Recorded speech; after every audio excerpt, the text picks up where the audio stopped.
Welcome back to the September episode of Talking About. We've got another great episode for you guys today, and I'm delighted to let you guys know that you've got the two main men in the hot seat again. So you've obviously got myself and the amazing Steve Donahue. Steve, how's it going? Yeah, good, thanks. Yeah, good. Good to be back again. Excited. Another great topic, so yeah, let's crack on. Fab, good stuff. So we've got a really good one for you guys today. Hope you enjoyed the August episode that we done with the Sky Sports marketing team and Linda from the wider CC&E team. Obviously, we chatted quite a bit there about the fact that the football season was about to start. We're now in September, so football season's well underway, so hopefully your respective teams are doing all right. And for any other sports fans out there of any other major sports on Sky Sports, hopefully you're enjoying yourself and the F1 season finished how you wanted it to for the guys that watch that.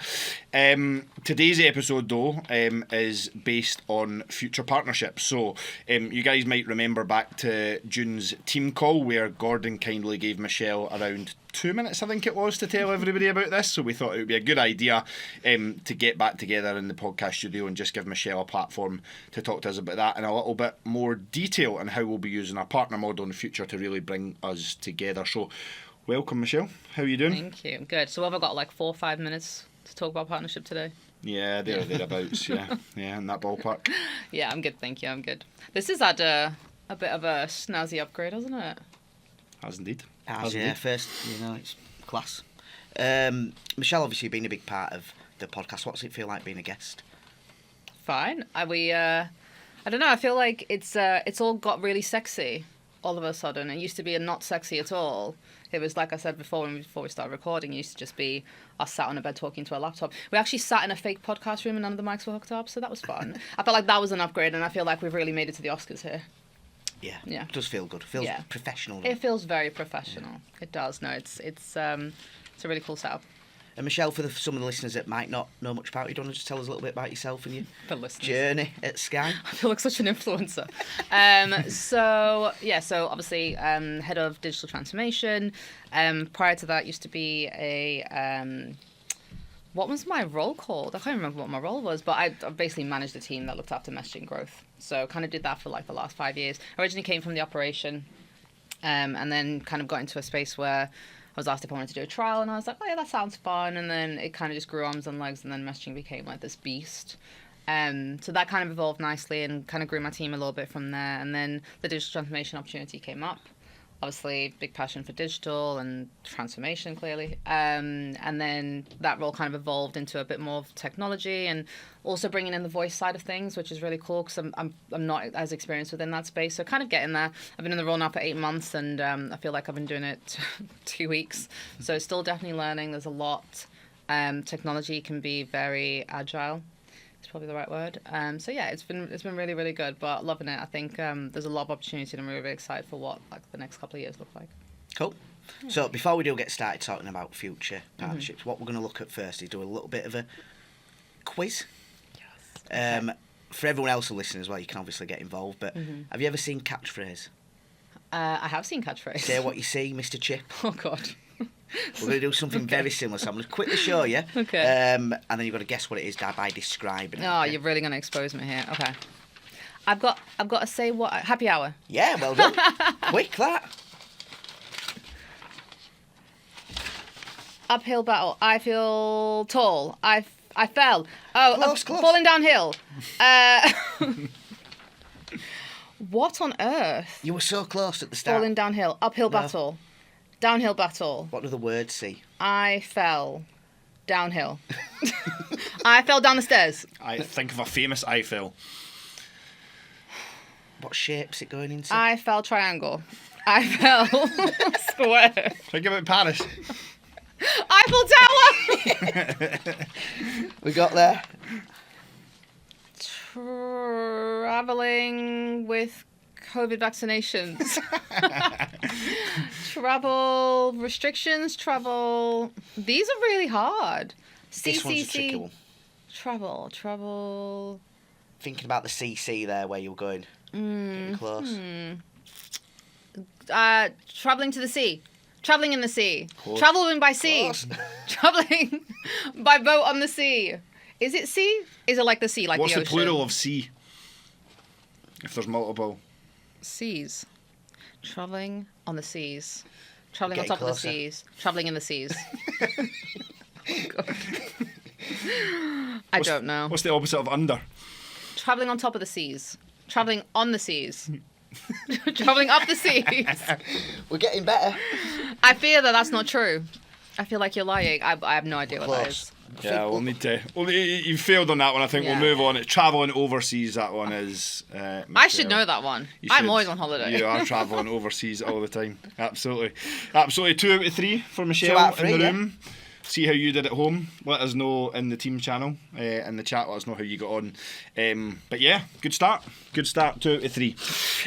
So we move on to talking then about future partnerships, Michelle. So I think a good place probably for us to start on that is if you could just give us a little bit of an introduction into the approach to the initial conversations, how that looked, and just trying to understand how we currently work with partners today. Yeah, so I think our initial approach, I guess, when the future partnerships came about, it was the 3 strategic pillars that we were looking at. So we've got future tech, future skills, and then future partnership. And I think future partnership probably definitely spoke to me. I love tech, but that's part of my world. Skills, Mark was leading on, and then I kind of knew that partnership is something that I'm quite comfortable with. So I've worked with partners for the last 5 years.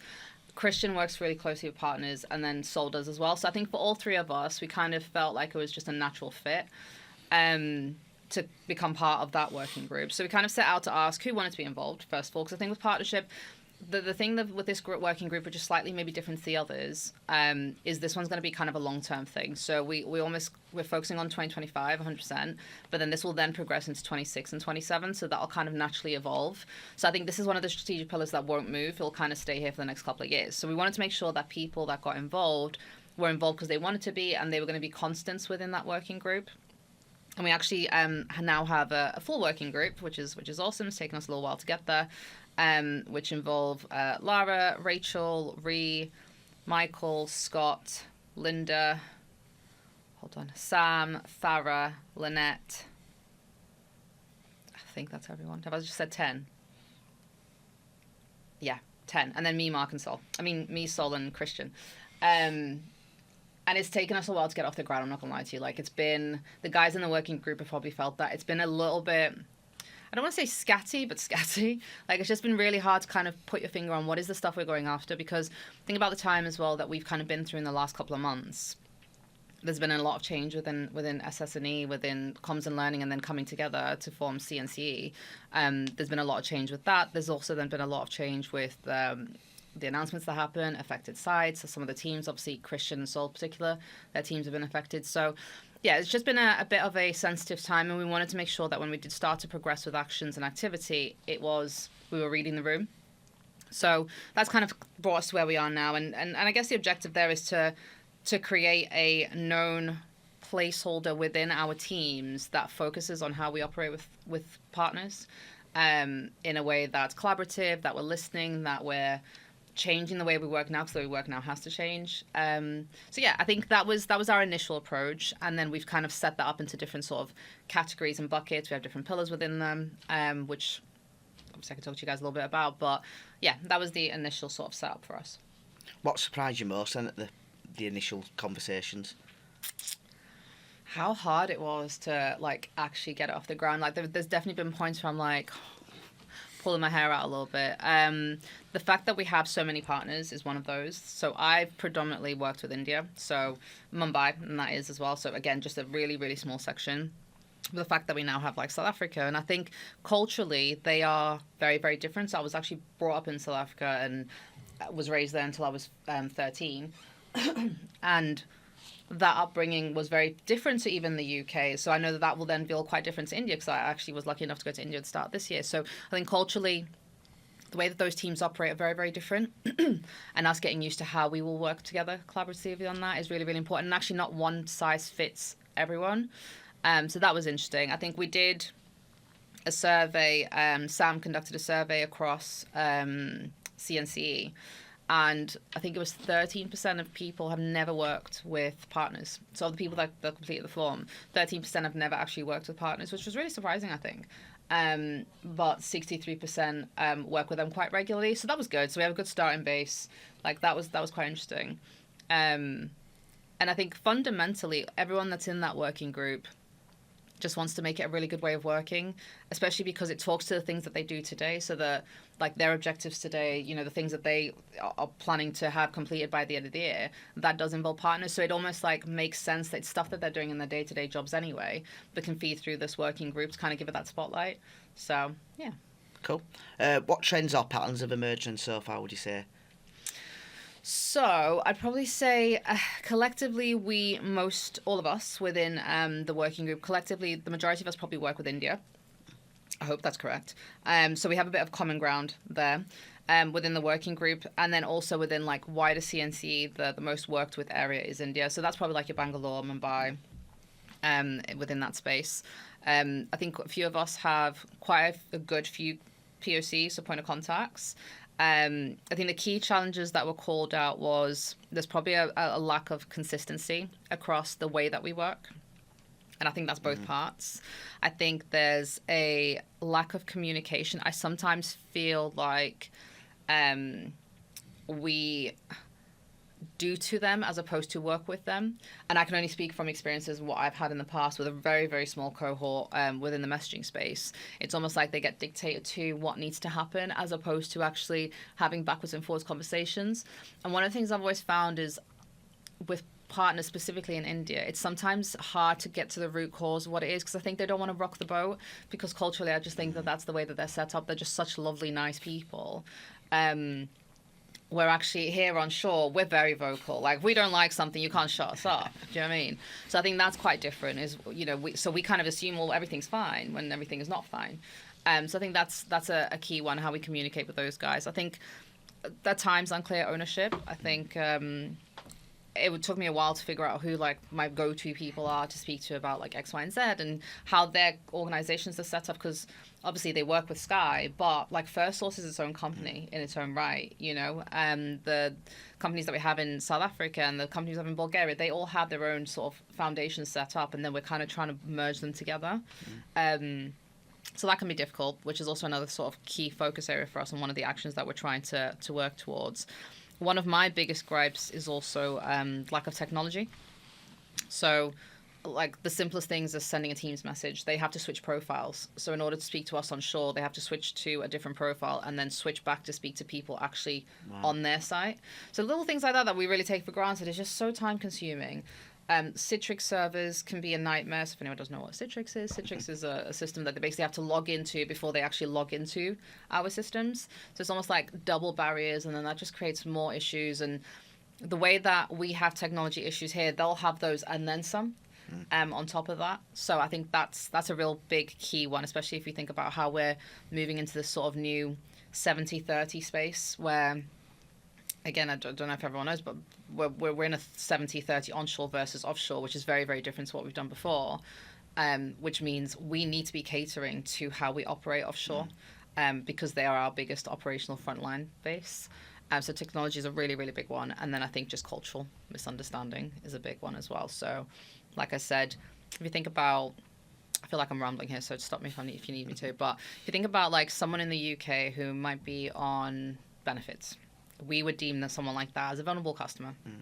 And the way that we sort of handle those conversations will be very specific, and we can pick up on those cues.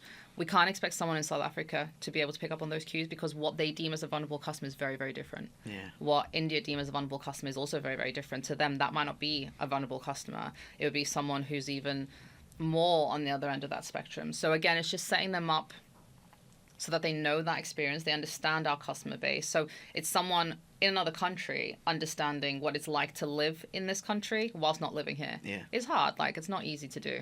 So yeah, I'd say those are probably some of the key things that kind of came out of it. And you mentioned, don't worry about time, I know you mentioned that there, we've got plenty, so don't worry about that, but you know, I know you mentioned there the fact that we've got different partners that we partner across India and South Africa. You know, how important do you think it is, on reflection of some of the work that you've done so far, that the approach is really consistent with those different partners, whilst appreciating that they're obviously different companies and have their own, rules and regulations in terms of how they run themselves. Oh, super important. We don't exist without these guys. Do you know what I mean? Like, I think the front line is always so important. If they aren't handling conversations and contacts effectively, like, we have no business.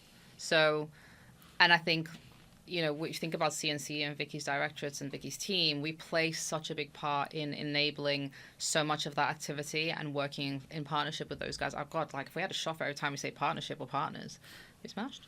But if you think about the stuff that we do, from Mark's team and reporting, from Gordon's team and setting up incentives, from technology and making sure that delivers efficiencies, from managing projects, customer experience, like even like Ali's team, for example, I know that they've done some content recently. It's making content feel relevant to the person that's watching it. So someone that looks like you is on the screen. So it talks to you, right? It's not someone that actually, like, I've never seen someone like that around me. That doesn't look like my family, doesn't look like my friends. So it's little things like that talk to those people. It's being able to put yourself in a position where you're actually truly collaborating and listening. And I'm very conscious that the plan is to get someone or different people from our offshore teams involved in the working group, because right now it's everyone onshore. So yes, we have exposure to partners, and yes, we have insight, but we don't live and breathe it. We don't know what it's truly like. If me and my team release something from technology, I don't know what it actually looks like in that space. For example, we went to India in February. I've never seen messaging on a screen and an advisor handling it in India. And when I did, it was mind-blowing. Like, it's completely different to how I envisioned in my head. And yes, I can sit and read loads of conversations on live person, but it doesn't bring to life the actual experience of what it's like to do it, and how lagged it is and how frustrating. And they just crack on with it. Like, they just, they don't know any different, so they just crack on with it. The systems are what they are. But actually, I know what that looks like in comparison to being onshore, and it's just not good enough. So it's being able to work collaboratively to understand where the areas of improvement are, and I do think it's so important, because you're enabling these guys to be able to do a successful job for ultimately our business, for Sky. So without that, I just don't think it would work. Like, the 70-30 just won't work unless we all kind of chip in and get involved. Yeah, makes sense. So I guess, tied into everything you've spoke about there then, Michelle, what are the main strategic priorities that have been identified by the CNCE HODs, and how were those kind of chosen? What was the process around that? Yeah, so this is probably part of, like, when I said it was really hard to start, it was probably really hard because we didn't know where to start. So we came up with a sort of, let's speak to the HODs. And I think the reason we went to the HODs was the HODs kind of speak to their own teams. We know what's a pain point. We know the sort of things that are really important to us, and we kind of know what that needs to look like going forward. So we hoped we would land on sort of 3 key priorities, but it kind of felt like there was 5 key elements that kind of stood out, based on, like, what's important to Danette and her team, and what's important to Gordon and his team, and vice versa within the wider directorate. And we landed on 5 key initiatives. So we landed on alignment. We landed on engagement, technology, operating model, and communication. So we felt that of all the activity and the actions and, like, the things we know we want to make an impact on, all of those things fell into one of those categories. They were a little bit more complicated at the start. And we worked with Farah to try and kind of, like, condense them down and just have them, like, just almost more of, like, a word that describes what it is that we're trying to do within those sort of buckets or pillars, if you will. And those were the sort of key 5 ones we landed on. And they just came out as our key priorities because they kind of speak to the stuff that we're trying to do. Like, I can clearly see where I can make an influence in the technology pillar, but equally the operating model really speaks to me as well. Like Linda, for example, will work really closely with Michael on engagement. Michael might work really heavily within the communication space. You might have Rachel and Bree that work really heavily within the operating model. So there's kind of like a space for everyone to work within there that kind of brings forward changes to how we operate in that future partnership space. Yeah. Fab. And then I guess in your view, what are the most and you've probably touched on some of these, right? But what do you think some of the most critical elements are for building and sustaining partnerships in today's landscape, or the world that we're moving into in terms of the landscape within Sky, I guess? So I think one of the sort of ways we've tried to set it up is short, mid, and long term goals and go after. So, like, your short term is H2 2025 and some of the things we want to deliver within that space before the end of the year. And I think it's becoming a lot more important. Then we move into 2026, which is more your midterm goals, and these are like your bigger nuggets of things that you want to deliver that have a little bit of a bigger impact. And then your 27 onwards is like your sort of future setup. What does that look like? So there's a lot of big initiatives within the space. I think the key thing I'd probably say is one of the sort of strap lines we landed on, and I know Michael helped us kind of pull this together, which is something that really kind of spoke to the whole group, is the true meaning of partnership is we show up side by side with our partners, driving progress that puts our people first. So that's kind of like the key focus within the partnership. And then I think the same sort of fundamentals that we see onshore. So our high performing teams, we lead with empathy, we lead with care, we have a purpose, and we absolutely put customers at the heart of everything that we do, as our core objective. And I'm sure Sol will love that little plug. So yeah, I think those are probably fundamentally some of the key things. And then if you think about like the personas, some of the key stuff within that space kind of again talks to what we do within CNC. If you think about like connectors, in order to work within a future partnership space effectively, connectors and the persona and the elements that sit within that are so important. Problem solvers. I think it's fair to say that everyone in CNC is probably a problem solver. You know, it's kind of our objective to fix things, find alternative solutions. So again, that's another one that kind of talks to future partnership and the objective within that space. And then adapters, I think, is a really, really key one. Think about what we're trying to do and how we're adapting as a business. We've kind of moved from this partnership model. And if you think we kind of started in 25 and moved to 50 and then 75 and then 100, I kind of feel like we're starting that again because we're now having to learn how to work with new operations. We're learning to communicate with new, stakeholders. We've got business partner roles within Christian and Sol's team who will work slightly different to how we're used to working. So I think there's just like this new wave of change, but it's really exciting because we're just kind of changing the way that the future partnerships is going to look like. So yeah. Cool. I think obviously it's great, much more insight for having you on and talking about that, which has been really helpful. Minutes. Yeah, beats the 2 minutes. I think there you just ended really nice with mentioning future partnerships. So we're going to play a little bit of a game now, all right? And I love a game. I feel like I'm the quiz host. I love a game. Craig. So what we're going to do is name Michelle. a famous couple, okay? And you have to choose which couple you prefer or which one you like the better. A famous partnership. Famous partnership is Love what we're it. going to go with. Okay. So I'm going to start with Barack and Michelle Obama or Barbie and Ken. Oh, Barack and Michelle, are you joking? Absolutely. All right, on to the next one then, if they are the comfy winners of that round. So Barack and Michelle Obama or David and Victoria Beckham? Barack and Michelle. It's going to be hard to find anyone to beat Barack and Michelle. You started too strong. You started too strongly here. I don't know. Barack and Michelle Obama or Ross and Rachel? Oh, that is a hard Tough one. choice. My specialty are friend quotes. Like, my hen do was Friends themed. Like, my specialty is Friends. Oh, I really love Rachel and Ross. Just think when she comes in and she got off the plane. She did get off the plane. And Ross can. I'm going to have to go Michelle and Barack, though, still. Okay. Fictional over reality. All right, Barack and Michelle Obama or Meghan and Harry? Barack and Michelle. Easy. Not that I don't like them, by the way, but come on. Barack and Michelle Obama or Mr. and Mrs. Potato Head? Big Toy Story fan, but again, I'm going to go reality over fiction. So Michelle and Barack. Barack and Michelle Obama or Taylor Swift and Travis? I do like a little bit of Tay-Tay, but no, it's going to be Michelle and Barack. We started too strong, guys. We started way too strong. Barack and Michelle or Freddie Prinze Jr. and Sarah Michelle Gellar? No. Who? No. Is that Buffy? Yeah. Is that the guy from How to Lose Your Virginity in 40 Days or something? No, that was something else. Don't think I've seen that one. You're like, I don't know what you're talking about. Barack and Michelle. Does seem like it's going to be tough to beat them, but we'll try anyway. So Barack and Michelle Obama or Alex and Olivia Bowen?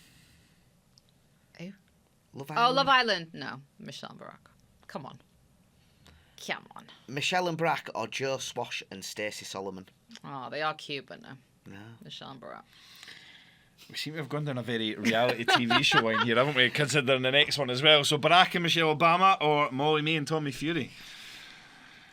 I mean, they're barely even a partnership these days, right? They are back building together now. a partnership. They are back together. I love me some Molly. Not so much Tommy. So no, Michelle and Barack. Two big ones to finish. Let's see. Two big ones to finish. Yeah, I think we're gonna Barack and Michelle, or Beyonce and Jay-Z. See, if you just said Beyonce. But oh no, I am so obsessed with Beyonce. It's unhealthy. But I can't vote for Jay-Z. I just can't do it. I'm sorry, Beyonce. I love you. Barack and Michelle. I don't know if Barack and Michelle are doing so well here because she shares a name with you or not, or if it's just because they are literally Craig, your favourite people. The heart wants what the heart wants. There you go. Okay, they are a powerhouse. The last one, and this is the biggest decision that you've had to make so far without a shadow of a doubt. Barack and Michelle Obama, or Stephen and Craig. Oh, what goes without saying? Michelle and Barack. No, I'm joking. Stephen and Craig. Yeah, thank you very much, Michelle. Win. Thank you very much. You had to leave that one till the end because obviously, if Stephen and Craig had come out earlier, we were just going to go. You would have got demolished. We would just went. I think we'd have lost to Molly May and Tommy. We would have blown everybody out the park. So we had to leave that one until the end. But thank you for playing that game, Michelle. We have our winner. It is Stephen and Craig, as we expected that it would be, right. So thanks very much for playing along. If you guys played along at home or wherever you're watching in the office, wherever you are, do you agree with Michelle's choice? Yes, should be the answer to that, but let us know in the chat. Or if you didn't, tell us which of those famous couples you would have picked. And if anybody does pick Molly May and Tommy Fury, you're going to need to put some serious explanation in the chat as to why that's the famous partnership that came out on top there. Cool. Yeah, brilliant. Thanks for sharing that one. What we're going to do now then, in tradition of the Talking About podcast, we're going to ask the random question of the day from our previous, which was last month's question, and it came from Linda. Sorry, yeah, Linda. And all we need to do, don't get me wrong, you'll get the chance to ask yours as well for the next podcast. But Linda asked, "What is your food heaven and food hell?" Oh God, I love food. Love this question. Okay, food. Well, the good thing is we've got plenty of time, so you can answer it in as much detail as you want. See, when someone says like, if you were on your deathbed or if you were like on death row, what would be your meal? Like, I've got that shit down to a T. Well, tell us that first, and then you can tell us your food heaven. And right, buckle in. So, mozzarella sticks with a starter. Sorry, we're going three courses. Course, oh, 100%, and drink. Yeah. Come on, I'm on death row. Right, so mozzarella sticks, big ass dip of red tomato. Like, you know, the dip that comes with it. Is this from a particular restaurant or are you just anywhere? TGI Fridays. They do a good one. Okay. Yeah, TGI Fridays do a good mozzarella stick. And then the buffalo wings from Domino's. Okay? Little 10-piece number. Right? Starter. 2 stars. I'm dying, Steven, remember? Yeah. Give me some grace. Right, 2 starters. Main course. See, this one always used to be... No, I'm going to stick with it. Nando's. So, medium... chicken wrap, avocado and cheese added, peri chips, coleslaw, 2 Peronaise, because, you know, dying. Main course. Just one main course. I'm not greedy, right? Then dessert. Oh, what am I really into at the minute? Sorry, just before you give us a dessert, because you said there that it was used to be Nando's and then you went with Nando's, so what was the alternative? What were you thinking about throwing in there? I was going to go with, like, a traditional dish my nan would make. So my nan makes, like, So in Portugal, traditionally, we make... it's called frango assado, which is... It's like a roasted chicken, but, like, the best thing to ever pass your lips.